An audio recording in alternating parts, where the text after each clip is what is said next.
Magandang araw mga kapwa Tagigenyo at sa lahat ng sumusubaybay sa Taguig City Daily Report.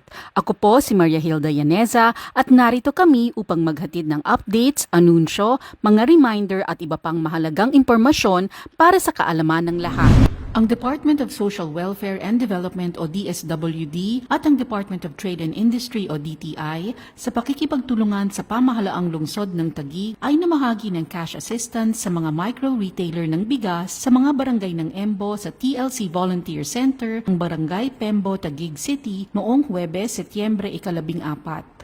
Sa pamamagitan ng Sustainable Livelihood Program ng DSWD, may kabuoang 15 qualified rice retailers ang nakatanggap ng cash assistance na nagkakahalaga ng 15,000 piso. Ang mga cash payout na ibinibigay sa ilalim ng Sustainable Livelihood Program ng DSWD ay ayon sa direktiba ni Pangulong Ferdinand Marcos Jr. na agarang tulungan ang mga retailer ng bigas na itinuturing na pinakaapektado ng Executive Order No. 39 na pansamantalang nagpataw ng rice price ceiling. Sa kanyang mensahe sa unang araw ng pamamahagi ng tulong sa Taguig, binigyang diin ni Mayor Lani na bukod sa mga lokal na programa, susuportahan ng kanyang administrasyon ang mga hakbang ng pambansang pamahalaan upang mapanatili ang pag-unlad sa komunidad. Sa pagdiriwang ng International Coastal Cleanup Day, pinangunahan ng lungsod ng Taguig ang sabay-sabay na cleanup drive ngayong araw, September 16, 2023, sa kahabaan ng Laguna Lake Highway o C6 Road sa Pinagbuklod, Barangay Santa Ana. Sa tema ngayong taon na Reviving the Spirit of Bayanihan, Let's All Volunteer for the Environment, ang inisyatiba ay nakatuon sa pagbabawas ng mga basura sa mga anyong tubig, kabilang ang mga sapa, mga ilog at kanilang kapaligiran. Ang layunin nito ay upang maiwasan ang mga residual at recyclable na basura mula sa kontaminadong mga lugar na mapunta sa mga baybayin upang higit pang pangalagaan ang buhay dagat.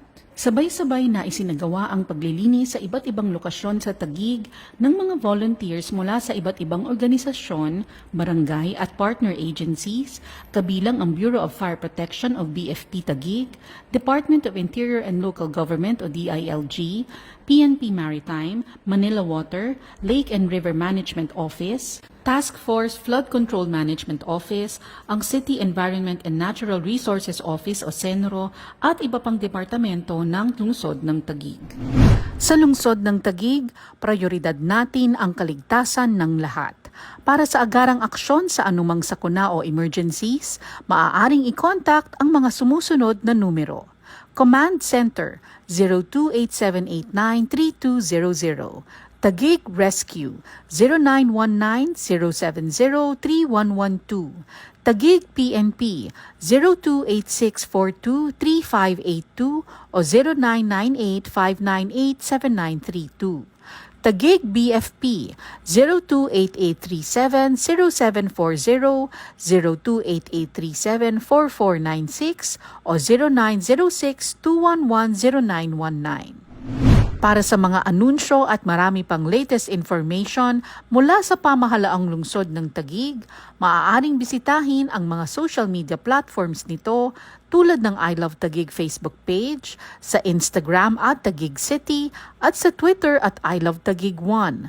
Muli, ako po si Maria Hilda Yaneza at ito ang Taguig City Daily Report.